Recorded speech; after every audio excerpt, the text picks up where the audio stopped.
Dans cette vidéo, on va voir une stratégie pour pouvoir tester des animations pour des animations discrètes, donc booléennes.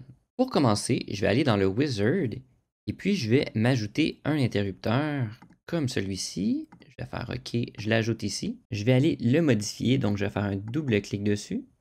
Je vais donner un tag. Je vais donner des mots bool par exemple comme type de variable que je vais vouloir créer. Je vais donner une étiquette, je vais faire démo. Je vais laisser les labels, donc le on et le off, je vais les laisser comme ça. Et ensuite, je vais faire OK. La variable n'était pas créée, donc je vais la créer en faisant OK.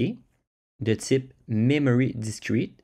Vu qu'on veut faire un test, c'est vraiment important qu'on ait en option mémoire. On voulait faire un test avec un PLC, on pourrait aller chercher une variable de type IO. Dans ce cas-ci, je veux vraiment tester une animation dans le logiciel d'InTouch, donc memory, c'est le type que j'ai de besoin.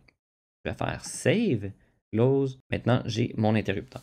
Si par exemple, je veux tester l'animation pour un remplissage d'un rectangle, je vais l'ajouter ici. Je vais vouloir mettre une animation là-dessus, donc je vais soit faire clic droit et aller dans Animation Links, ou je peux faire un double clic. Dans les deux cas, j'ai la page d'animation qui va s'ouvrir. Ce que j'ai besoin de tester, c'est un fill color. Dans ce cas-ci, je suis discret, donc booléen. Je vais aller chercher ma variable, donc je vais double-cliquer dans l'encadré. Je vais descendre tout en bas, démo bool, qui est la variable que je veux utiliser. Je vais faire OK. Je vais donner une couleur quand c'est vrai, par exemple vert, et une couleur quand c'est faux, par exemple gris. On aurait pu mettre rouge aussi. Par contre, rouge, on l'associe souvent à une couleur d'alarme. Donc, quand quelque chose est éteint, j'aime mieux le mettre gris. Quand il est vrai, par exemple, vert pour que ça soit visible. Ensuite, je vais faire OK. Et puis, je vais faire OK.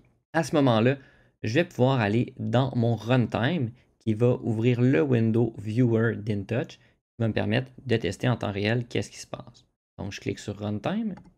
Une fois le window viewer est ouvert, je vais pouvoir cliquer sur l'interrupteur et changer l'état. Donc, quand il est à off, on voit que je suis gris. Et quand je suis à on, on voit que c'est vert. Donc, tout fonctionne. Je peux retourner en développement pour pouvoir continuer à faire des modifications, faire des prochains tests.